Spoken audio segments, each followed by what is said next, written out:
Ubi adalah makanan yang sudah dikenal di Indonesia atau dengan kata lain tak asing lagi.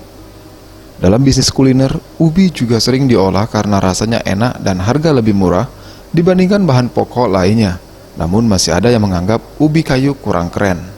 Namun karena ubi bukan bahan baku makanan yang baru di Indonesia, sehingga untuk menjadikannya makanan yang keren dan kekinian tidak terlalu sulit, hanya butuh inovasi.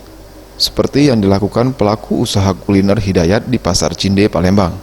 Ia menjual brownies ubi kayu dan produk ini menjadi primadona di antara kue yang dijual lainnya, seperti putu ayu, bolu kukus, dan lemper. Pak, sudah berapa lama Pak jualan ini brownies ubi kayu ini Pak? 12 tahun. Nah, untuk penjualannya itu biasanya dari mana Pak yang datang Pak? Kita jualannya di Cinde sentralnya.